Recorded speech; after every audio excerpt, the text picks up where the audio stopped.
A man with a strong enough reason why can bear almost any how, and I know that for a fact now.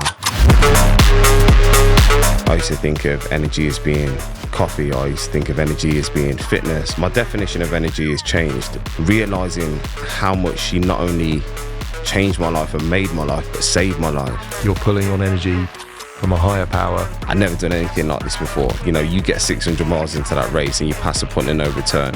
I want to be the best in the world. I want to be the most hybrid, diverse athlete in the world. No matter how hard something is and no matter how much pain you're going through at the time, the price of regret and the price of quitting will live with you for the rest of your life. I know I can do more now.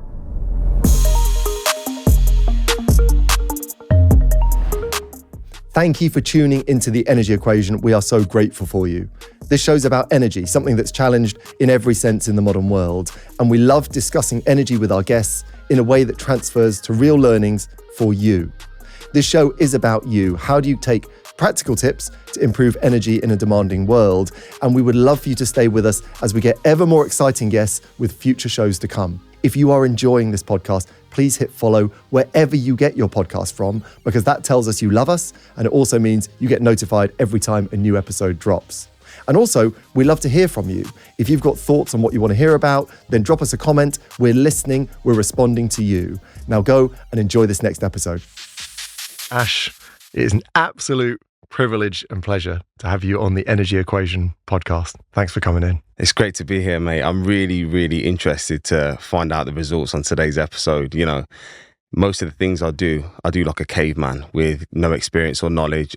I just Forrest Gump it and get outside and do what I've got to do. So it's going to be interesting to hear some of the science behind it and how you can make me better. I don't know if anyone can make you better, but we're going to come to that later on.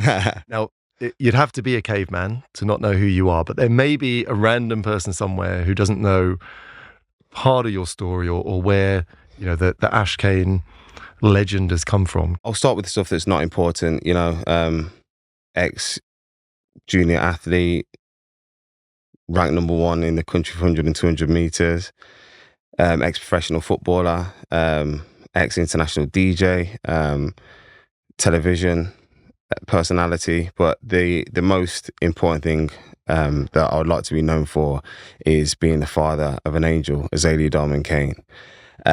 So now I'm a strong and powerful advocate for mental health. I'm a devoted and powerful advocate for childhood cancer, and just really a person that wants to make a difference in this world, you know, for people that actually need it. You know, I'm just trying to shine that light and carry the torch that my daughter lit to making the world a better place and helping people in this world not only thrive but actually survive, you know. And my goodness, are you doing that? And I think, you know, the narrative of Azaylia, her life, the legacy that she leaves and that you honour daily is an important starting point of this pod, because we're going to talk about energy. Yeah. You know, and she was clearly a pure form of energy. The biggest. You know, I used to think of energy as being coffee. I used to think of energy as being fitness. Or I used to think of energy as having a good sleep at night and wake up in the morning revitalized. My definition of energy has changed in a sense that I was in a place, you know, in hospital with my daughter, where I was nothing but devastated, distraught, stressed, anxious, heartbroken, at the pits of how a man can feel. And every single day I managed to not only get up, but be the best and brightest version of myself for her. Then you can go a little step further, and having lost my daughter, being completely broken to where I don't know how to get through another day. Not only how to get through another day, but not even wanting to get through another day. And during that point, finding my purpose and my reason why, which is my daughter, realizing how much she not only changed my life and made my life, but saved my life. Understanding those crucial lessons that nobody has ever been able to have taught me. And she managed to do that. I figured out that I wanted to live the rest of my life honoring her time on this earth, refusing to let her 8 months here and her passing be in vain, that's when I found the true definition of energy, because I understood that no matter how fatigued I was, no matter how bad I was feeling, no matter how much I'd done the day before or the 365 days before that, I always had energy to push through and perform because of my reason why. And I think there's a little saying, isn't it? A man with a strong enough reason why can bear almost any how. And I know that for a fact now.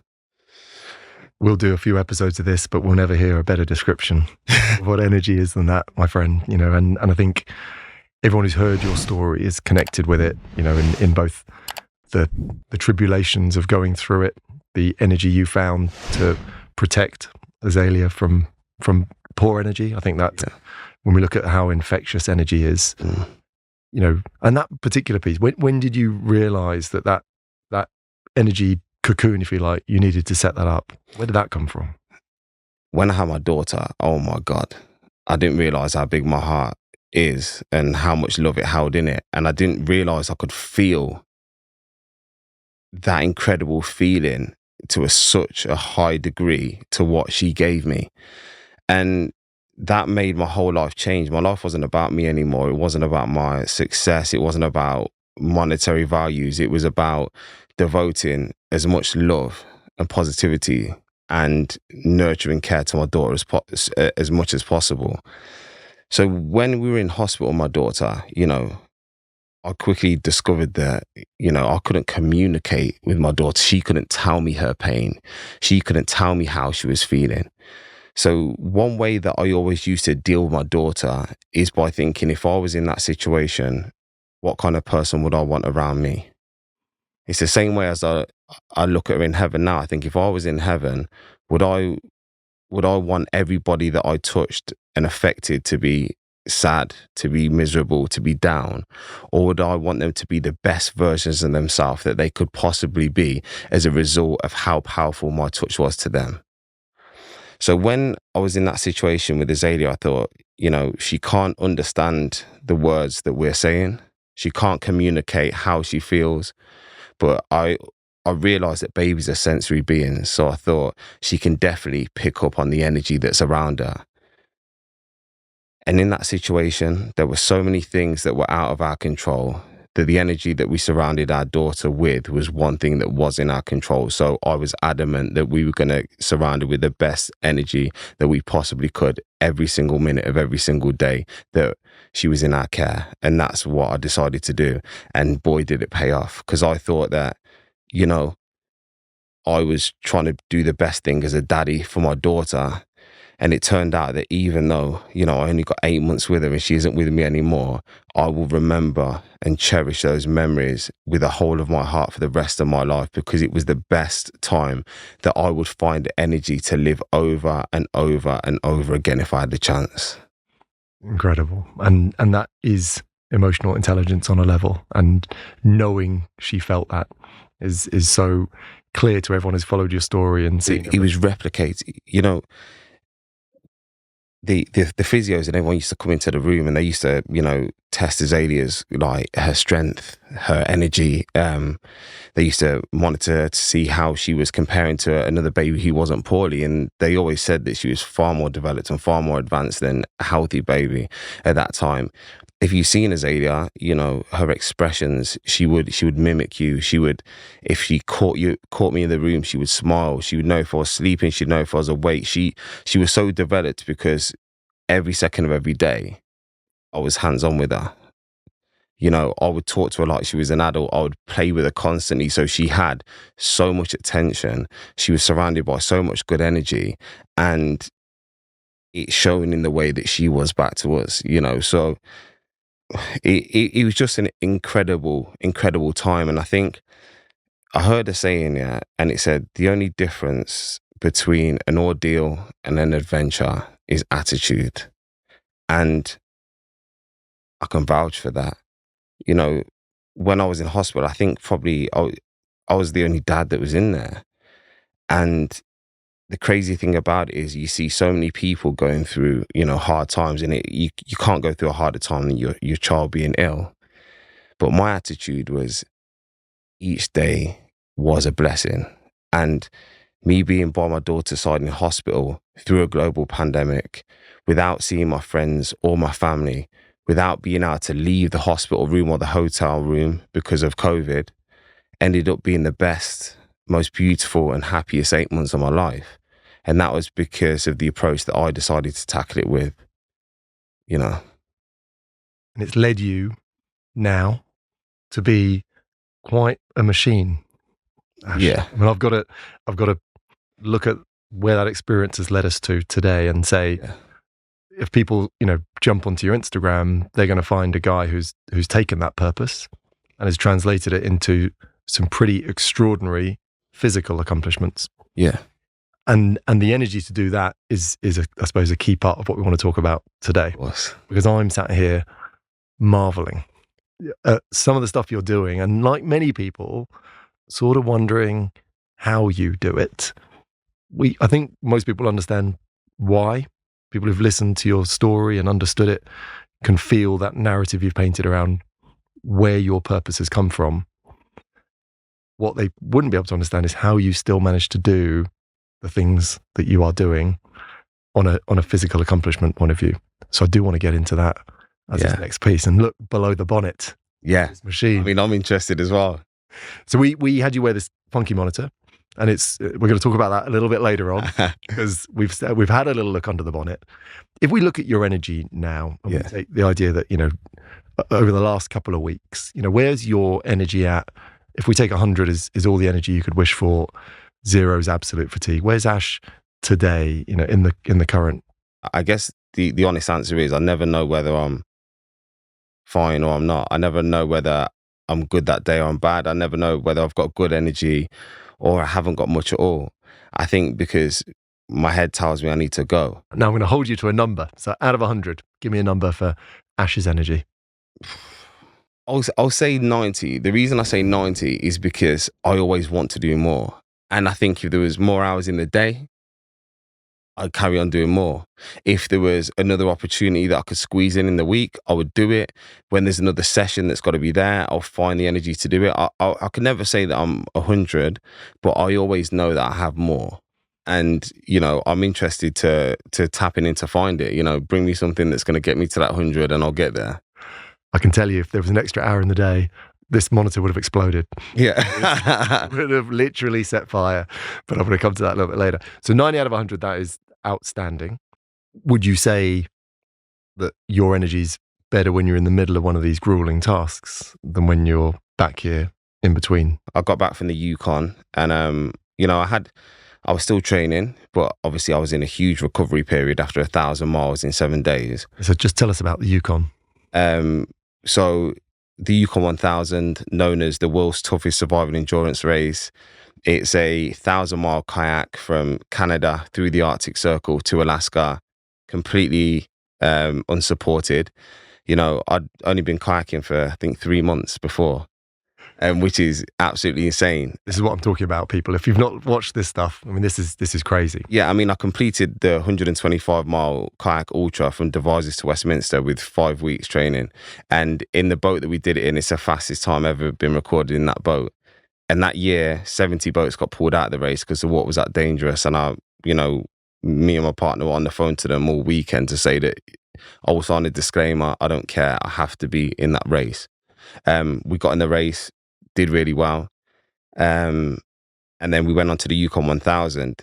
For me, I'd never done anything like this before. The Yukon's one of the most remote places in the world.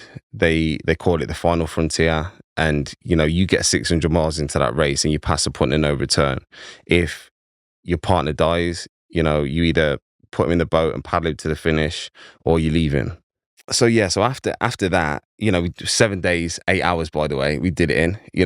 I think I was the least experienced paddler to ever have attempted the race. Our steering broke on day 2, so we could have pulled out, but we carried on because we were already there.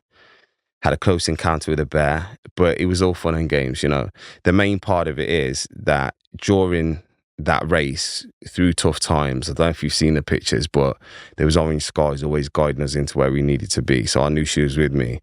And no matter how much I wanted to quit, and I wanted to quit every single minute of every single day, I pulled through. I realized why I was doing it. And I realized that I had no option to quit. I understand that no matter how hard something is and no matter how much pain you are going through at the time, the price of regret and the price of quitting will live with you for the rest of your life. The pain that you're going through at the time is just temporary, and the self-worth that you'll gain at the other side of it cannot be matched by any form of happiness, And the reason why I find these endurance challenges so important is not only doing it to raise money for these children and to take my daughter around the world, but they relate to life, like I'm saying, the pain that you're facing now is temporary, keep paddling, keep running, keep cycling, keep pushing. Same as life, one step at a time, one day at a time. And then one day you'll find that, through the storm and through the rain, you'll have the brightest sunshine and the greenest grass. And that's why I do it, because it's a really big education in that time that you're going through it, which you can take into your life to be a better person and to achieve more stuff and to push through to another day, And that piece, I think, connects, the motivational message you give out is so clear, so abundant. Yeah. Well, as soon as I finished, that is when I'm at my worst, because I understand that I have to recover. I haven't got a plan for what I'm going to do next. And I have to kind of take a bit of a backseat in my own life and realize that, in order to keep pushing on, you need to take a step back. And taking a step back is very difficult for me, because even though I understand I have to in my mind, and sometimes I can sit down in my body, my brain is still going. My brain is still working. My brain still wants to fight and still wants to push. They're the hardest points for me. I think the best thing that I ever did, and it was something that was recommended, by my family, because they always want me to chill and they already know the answer they're going to get, is when you get back, go on a holiday. And I chose to, do a little holiday when I went with my brother and cousin. That was incredible. I'd done another holiday with my sister and my cousin, and it just really helped me get back, do something nice for me so I can instantly get back and crack on to the next mission, But it wasn't out of choice, and I found it hard in the first place because I felt guilty doing anything for me. Now I'm learning who I am, and I'm managing to navigate my grief and managing to navigate being a father who has lost a child, and how I'm managing to navigate being this ruthlessly ambitious to getting what I want. I think my energy is relatively consistent the whole way through. One thing about me is, I analyze all the time. My brain never stops working. So even if I have a conversation with somebody and it goes really well, I think about how I spoke to them, how they spoke to me. If it goes bad, I think how it could have been better. And each and every day of my life, I reflect on myself in the night to think if I was the right person that I needed to be that day, and if I'm the right person that can spearhead this journey for the next 5, 10, 15, 20 years. So my development in that phase has been really good, and it's been a process of trying to manage the peaks and troughs to make it a consistent graph of going up, going up, going up, going up. And I'm getting pretty good at it. So I'd say that my level of energy is really consistent. I'm ready to go tomorrow, but I also understand the patience that's required to be consistent, to be relentless in every single day, doing what I need to do up to that point where I can sit back and just know that I'm doing the right thing. And yeah, the energy is not going to run out anytime soon. Imagine this. There's one simple thing you could add to your daily routine that could help you sleep better, feel less anxious, and even support your hormone balance, all without having to change too much else in your life. That sounds too good to be true, right? Well, here's the kicker. 75% of us are missing out on it. Not because it's rare, but because it's incredibly difficult to get enough of this from our diet alone. It's something our bodies can't store long term, which means we need to replenish it every single day. The foods that used to give us plenty, leafy greens, seeds, whole grains, they just don't have the same levels in them anymore. So who is this mystery hero? It's magnesium. And here's the best part. It's really easy to add it to your routine through a quality supplement, just once a day. Having researched this supplement for years, I personally use Pure Sports Ultra Magnesium. Across their supplement range, every batch is tested, so you can trust that it's clean, simple, and extremely effective. So I highly recommend them. For 10% off, you can use the exclusive Energy Equation discount on their site, puresport.co. Use the code EE10 at checkout. Have you ever looked at sort of 3 things that consistently bring you good energy? Could you put your finger on those? 3 things. You know, the main one and the outstanding one is my daughter. I know people always say to me, you know, you're so strong.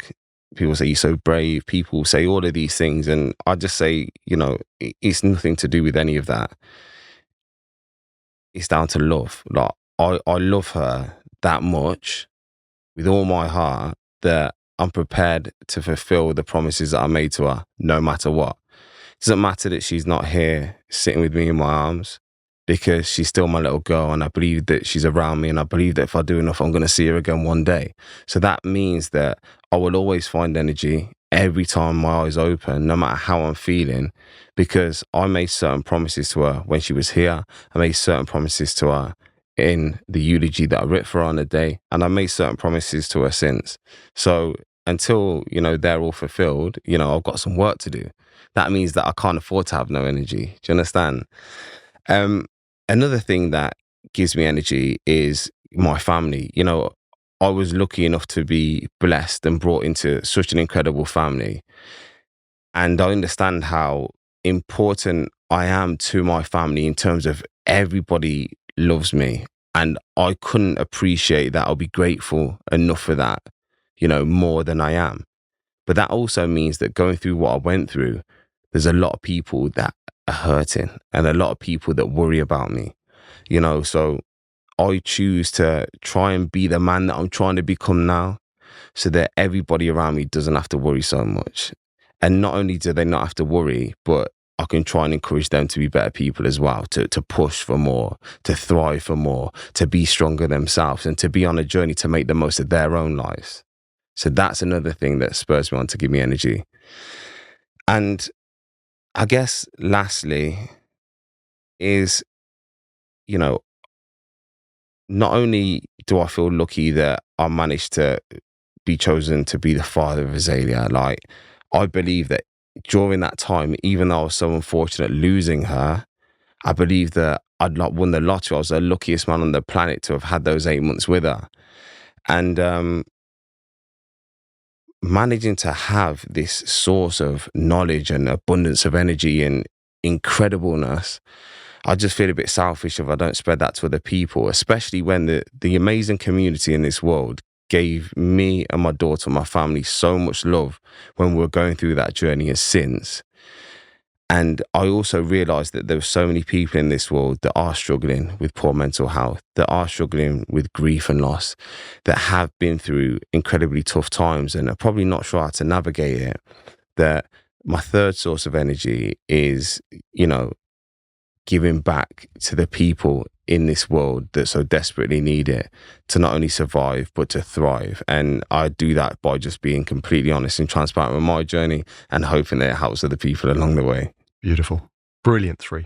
If we flip and go, it's 90, it's not 100, it's going to be 100, but it's 90 at the moment. What are things that you encounter that rob you of energy? What are some of the challenges?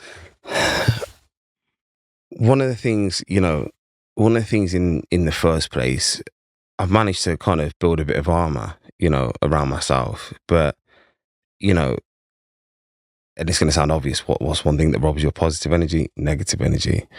One thing that I became very conscious of on this path and my journey going forward is that I don't surround myself with negative energy. Also, I don't take criticism from people that I wouldn't seek advice from. I just became like very conscious of understanding that whether something is said that is good or whether something that is said is bad, it has the equal effect. It doesn't really help me in going where I'm going, so I don't get affected either way. I think if you say something good, thank you very much, great. If you say something bad, thank you very much, great. I put the fuel in the same tank. It's the same fuel to me. If you say something good, it's positive for me. It can lift me. It can encourage me and persuade me that I'm doing the right thing. If you say something bad, I think I'm going to fucking show you, motherfucker. And that's what I think. It all goes into the same tank. So things that I try and avoid negativity. And I also make sure that I do the things that I know work for me every single day. Because things for me, if I don't wake up at a good time, it ruins my day. If I don't train that day, it ruins my day. If I don't fulfill the targets I set myself that day, it ruins my day. If I don't make a contribution to my health, it ruins my day. If I don't make a contribution to being a better person, it ruins my day. If I don't show gratitude, it ruins my day. If I'm not a good person that's done something good in this world that day, it ruins my day. So what do? Make sure I do those things every single day. I've got my routine that works and I try and stick to it. And so I guess that's 2 things. That's probably about 9 things. Yeah. Stack all those other bits up. Brilliant. I think what's so important is so many people will see the physical side of you, Ash, in terms of the performance and the outcomes, but it's so interesting that the 3 things that give you the most energy are this love and purpose from Azaylia, is the emotional connection with your family, is in many ways the emotional connection with giving to others. And when we look at energy, it's not all explained by whether we sleep well, whether we eat well, whether we move well. There's much more to us than that. In amongst the purpose, the emotional connections, you do a lot of stuff daily that adds energy to the portfolio. And I think part of wearing the monitor was to explore what some of those things look like. I think anyone who's involved in the world of fitness will follow you because they're sort of sat there at home going, how's Ash doing that? And, and could I do that? And normally the answer to that is no. And then a lot of people involved in nutrition will follow you from a physique point of view. Lots of people involved in challenges will follow you. And I think people will wonder how on earth you do that above and beyond the energy you draw from purpose. So some of those routines and rituals would be great to explore if you're up for it. Yeah, of course. So when you wore the monitor, it gave me an insight into your fitness level, which again, doesn't take a genius to work out is going to be pretty good. The question is how good? We'll come to that in a minute. It looked at stress and recovery and looked to see whether your body was spending too much time ready for war and not enough time ready to recoup energy. It looked at your sleep and it looked at your activity levels. Of those 4 areas, which one do you think's your likely weakest link? The sleep and the rest and recovery. Categorically, I believe that would be my worst. I find it hard to sleep. I don't sleep very long. And even when I'm not sleeping, I find it hard to wind down. My body may be sitting, but it's not like I feel rested and relaxed. So I kind of know that my rest and my recovery and my sleep areas that I need to improve on. If I really want to maximize my potential, I think it's just getting to a point of, trying to find an effective action plan to do so. Since losing Azaylia, the only time when I can manage to get any sleep is if, the periods of time when I allow myself to drink. If I don't drink, I don't really sleep. Alcohol. Yeah. If I don't drink alcohol, I don't really sleep. Yeah. I literally don't feel like I need to sleep until I need sleep. And then I go sleep and I get up. And when I wake up, if I go to bed at 12 and I wake up at 4, I'm awake. It's not like I'm tired. I'm awake. Yeah. And I can go and I can motor all day until I go sleep again and I wake up. So it's not like I'm forcing myself to be awake. It's not like I'm trying to be this guy that says, you got to get up at 4 o'clock in the morning. It's just what I do and I can't help it.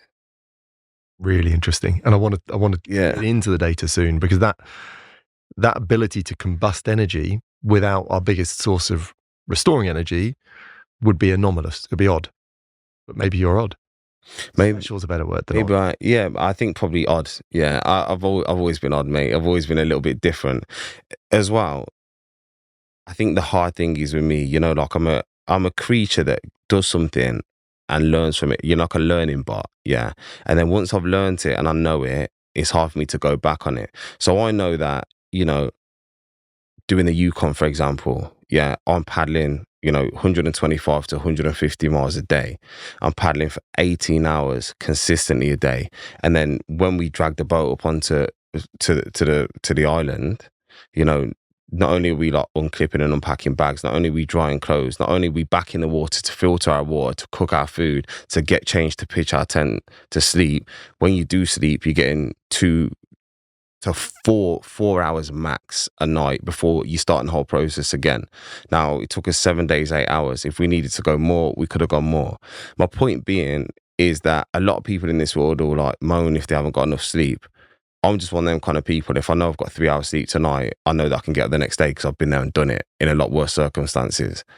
And that's what I live by. And I think that's why every challenge I do, it's like a blessing and a curse, because it's a blessing because I've proved I can do it. It's a blessing because I've gained an incredible experience. It's a blessing in terms of credentials and what I set out to do. But it's a curse in the fact that I'm like, fuck, I know I can do more now.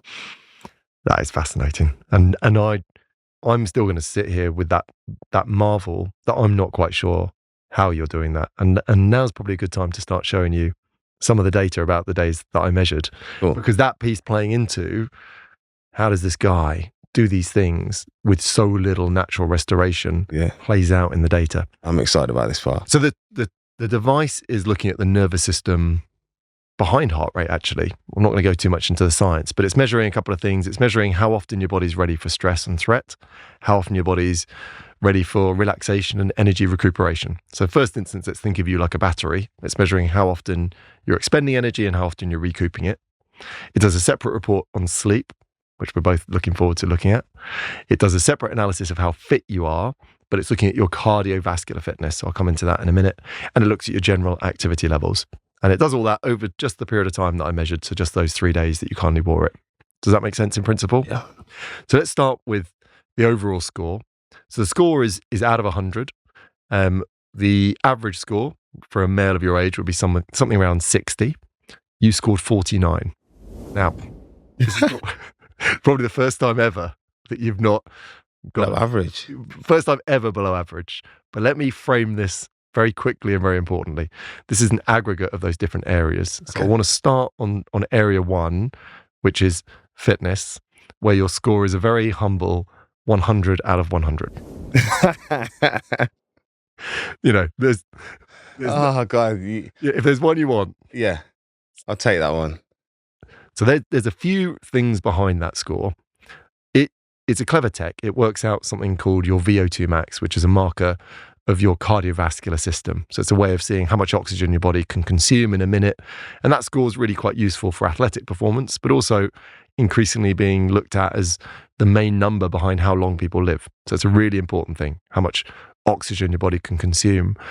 We like people to be above 40 as a result. We like people above 45. We know you're not in the normal person bracket. So I would love a result, 50s, mid 50s, and you're 59. Now that figure is 59 milliliters of oxygen per kilogram per minute. Why that's an amazing result, so it classifies as athletic. Why that's an amazing result is as I'm sat here looking at you, if anyone's listening, and you're not a particularly lean or light chap. No. So we got 90 plus kilograms of lean athlete. And so you don't fit the traditional physique or build of what people would expect from a cyclist or a runner. So to have that higher level of cardiovascular capacity in a body your size is very, very special. Okay, that sounds good. And we could probably predict that in the fact, hang on a minute, this guy's just created this unbelievable rowing adventure. This guy, cycles wherever he wants to go. He's completed some tasks that others couldn't get their head around. So we know from your achievements, you've had a huge cardiovascular capacity, but it's great to see. From a strength point of view, not only have you retained a phenomenal amount of capacity, but your current capability is far beyond what we'd expect for a good quality strength athlete. To get those sort of numbers, I've got some detail on the hours you spend, but how many hours a day are you doing fitness, Ash? I can do anything from 2 to 5 hours a day.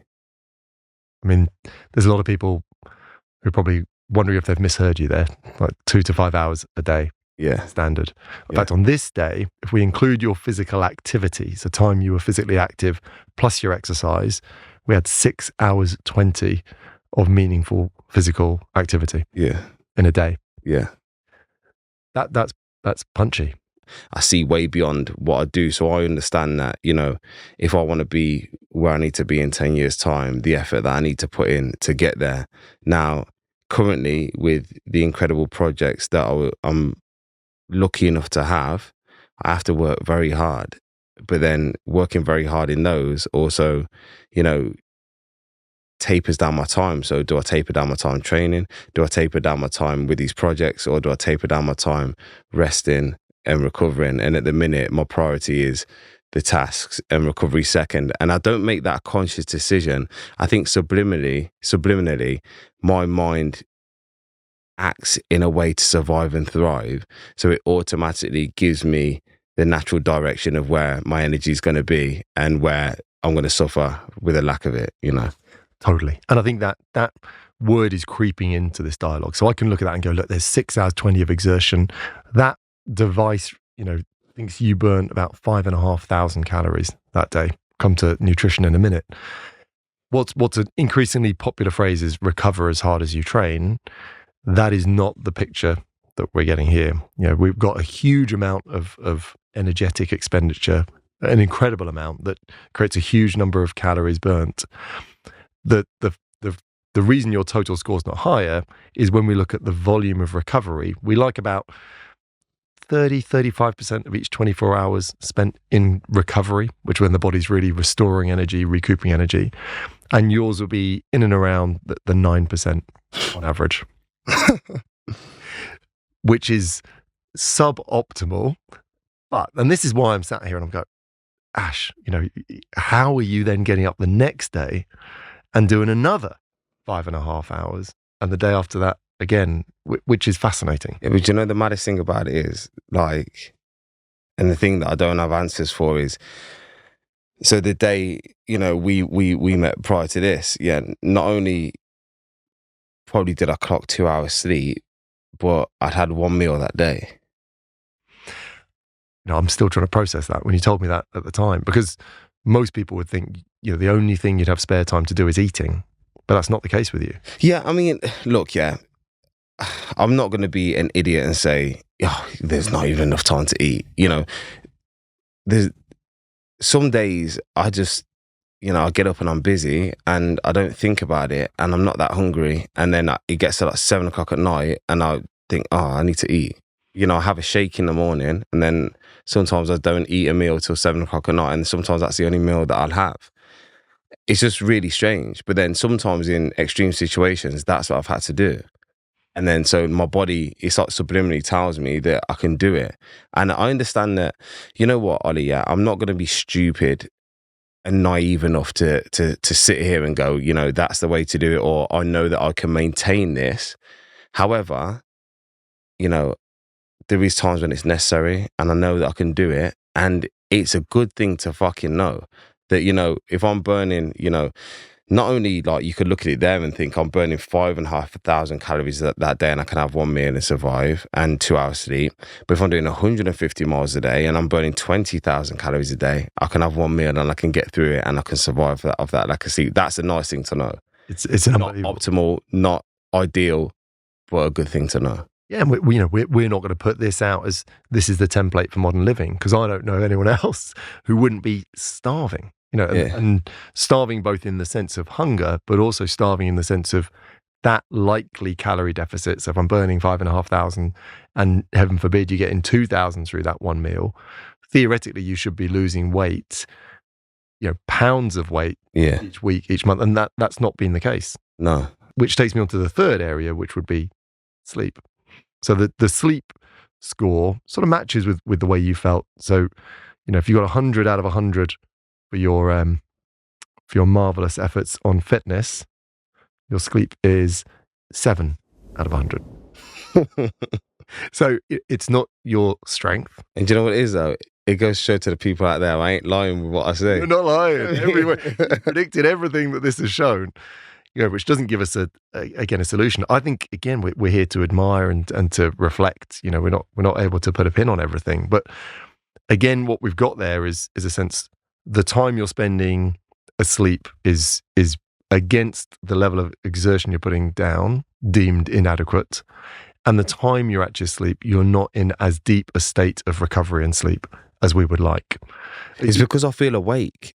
I don't know whether the crazy thing for me, which is very difficult, is because I have such a positive mindset. I have such a survival mindset that, I am never problems, only solutions. And I quantify my problems against the worst things I've been through. So then if something is a problem, it's not really a problem. It's not that I'm trying to think like that. It's how I think. So a lot of my dreams at night are like, it'll be fighting, it'll be a war, it'll be a battle, it'll be conflict, it'll be something that you probably watch on a horror movie. That's what it's like. And I have very vivid dreams. I remember my dreams, and I'm conscious in my dreams where I can act. If I wanted to wake up, I can wake up. You're not in deep sleep, which means if you're in lighter sleep and more of this rapid eye movement sleep, there'll be more dream state. Yeah. You'll be more ready to jump up and grab someone if they walked into the room. Yeah. So you're describing that brilliantly in the fact that you're sort of sleeping with one eye on the world. Actually. Yeah. Ready for the next thing. Yeah. That has a strategic evolutionary advantage that people who sleep like that probably survive the attack. And I'd back you to survive anything ever. But the cost of it is the energy restoration is less. So everything's always got a reason when it comes to the body. And your body is in this warrior mode, not just in the day, but also partly in the night. And the question there is not good or bad. The question is that a sustainable pattern to keep you at the level of energy output that we're all aiming for? Yeah. And I think even with me that lives this lifestyle with no educational knowledge behind it, especially no knowledge anywhere near what you have, I would say no. Not that it's going to make a massive difference how I live at the minute. Well, I would say no, and it would definitely be something that I would look to change because, like I say, I don't want to perform as good as I can perform. I want to perform as good as I can perform for as long as I can perform it. And that's such a great point. And I think the case here is we have some exceptional genetics. I know you've done some work with labs in the past to look at your DNA. We touched about it off camera. I love the fact that you're noticing what I'm talking about, which is all this exertion, all this combustion does need to come at an awareness of future risk if we don't get a little bit more of that recovery in. In fact, one of the things I loved about when you put this on, you went for a nap, didn't you, on one of the days? Because you're like, I've got the monitor on, I better get some recovery. Yeah, I actually went for a nap, and I was really, I even rang you about it. I was like, man, I went for a fucking nap today. I was so buzzing. And I was buzzing. Because it's one of the things that I wanted to try and incorporate into my life. Anyone that does a challenge with me, like, say it's my brother or my cousin or even, other people, they'll tell you how annoying I am because I'll be like, I'll want the TV on. I want to stay up and talk. I'll be up early in the morning, rustling around. Like, so anyone that's around me understands, and the maddest thing is, and not something I'm proud about, but I could be up till 2 o'clock in the morning. I could drink 4 bottles of wine and I could get up and cycle 150 miles the next day through the Alps. Like, I don't know why, but I don't know why I can't seem to shut off. I just can't. We've got a fascinating blend here in the fact that you've got more emotional energy, more spiritual energy, more purpose-driven energy than many people could rationalize for reasons that people might start to understand, many won't. You've got an unbelievable level of cardiovascular fitness and collective fitness. These are the positives. What we haven't got is quality calm, quality energy restoration, quality sleep. Now, the question is, at what point those start to saddle performance or even affect a state of well-being? And what you don't want to do is look at a result and go, this is the way you're going to feel. It's not the case. You're generating performance that most people can't even think about. It's beyond my imagination. But then I also think, I guess the reason why I wanted to see you today is because, as I said at the start, let's put it this way. Yeah. I just had this overwhelming feeling that I had to be outside. I had to be under the clouds, under the stars where she could see me. That's where this endurance journey started. Do you know what I mean? When it started, I remember the day where there was a little circle around my park and I ran around it once and it was 600 meters and I felt like I was done. I wasn't fit enough, so I had to walk and I had to try and run again. And that's all I had in my tank. And then every day, like I say, like a caveman, like Forrest Gump, I used to do more and I'd do more and I'd do more and I'd go out and I'd come back and I'd go out again. And that was my knowledge of endurance, because all my life I'd been power, I'd been speed. I didn't have no knowledge in endurance. I didn't have no knowledge in diet. I didn't have no knowledge in how to do any of these things. I just had a belief that I had to go out there and do it. So I think the key for me is okay, I can do these things. I know that. Am I performing to the optimal rate? I think I know that I'm not. But it's being lucky enough to be in a room with someone like you who can analyze me and tell me the parts where I need to improve to be able to do some exceptional things. Because I can honestly say to you now, and I can sit here and I'm not afraid of saying it, 10 years time, I want to be the best in the world. I want to be the most hybrid, diverse athlete in the world that puts out some scores and some records and some stats that people look at and can't believe.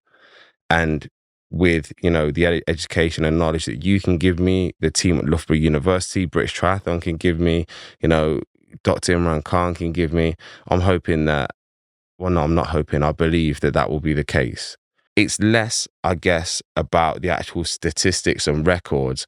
What it's about is me showing my daughter that she made me the best person I could be. And in being the best person I can be and setting these standards and setting these records, it will show other people that are going through grief, trauma, or people that just want to thrive in life, that if they have a ruthless ambition to achieve it, they always can. That's what I want to fucking do. Well, that you've already shown people that. Yeah, I think where this data ties into that narrative. Better. I want to get better. I think if you're in the team at Loughborough who's involved with you, if you're Dr. Imran Khan, if you're part of the Tri team and you're saying, this is what this guy's doing without ideal nutrition. This is what this guy's doing without strategic recovery. This is what this guy's doing without optimized sleep. Then what can he do? And that is what's exciting. This guy is doing this in spite of. And that's where we draw back to that energy, where it's coming from. And I don't know, pal. Well, I do, but I can't measure it. Yeah. And the beauty of this is you've got to where you've got to without some of the fundamentals that, lots of people have built their entire lifestyle around. Do I get perfect sleep? Do I get perfect recovery? And I think you've pushed back a bit on that. Say, look, let's not over introspect, because if the purpose is big enough, if the drive is good enough, we can bully this body quite a bit. I would love to optimize my performance and my lifestyle. The true fact of the matter is, life comes and it fucking sucker punches you to the point where you don't know where you are sometimes. So if you cater your life to having everything optimal and everything perfect, you're never ever going to survive. What I am is a survivor, and I do what is necessary to survive. And not only that, I've tuned it up to thrive and be a better version of myself, despite what's happened to me, despite the things that come at me on a day-to-day basis, despite what life may want to sucker punch me with next. I know that I am going to survive it, and I'm going to do something with that every single time, because I've become competent in being able to do what's necessary no matter what is trying to stop me. That's what I want people to understand. Create the most optimal and perfect life for yourself, but don't get thrown off when shit starts becoming hard and not ideal. And you need to be able to step outside of your comfort zone and push yourself to those places just in case it happens. Hopefully it doesn't. This is a lifestyle show, but I'm going to finish on that, because we don't need to sit here and try and optimize a bit more recovery, a bit more sleep, a bit more downtime. Those are things you can work with Loughborough. Those are things that I can help you with. What I want is that last message, Ash, which is that get up, get it done. That's what you've done. It's what you do. It's what you example. And you're pulling on energy from a higher power despite this. It's incredible to observe. It's an incredible privilege to sit with you and discuss it. And I hope lots of people take loads away from this discussion. So, man, I really enjoyed it, and thank you for inviting me. Do you know what? It's been an absolute pleasure meeting you. You're a really good guy, and I hope that, we stay in each other's paths and in each other's lives going forward, man. 1,000,000%. My man. Unreal. Thanks so much for listening to The Energy Equation. We're so grateful for you. If you enjoyed this episode, make sure you're following or you're subscribed wherever you get your podcast from so you never miss what we're bringing you next. And if you're new here, there's actually an amazing library of episodes to dive into. We've got endurance machines like Spencer Matthews and sporting icons like Sir Steve Redgrave. Each episode is packed with practical insights to help you feel better and live with more energy. So thank you again, and we'll see you next time on The Energy Equation.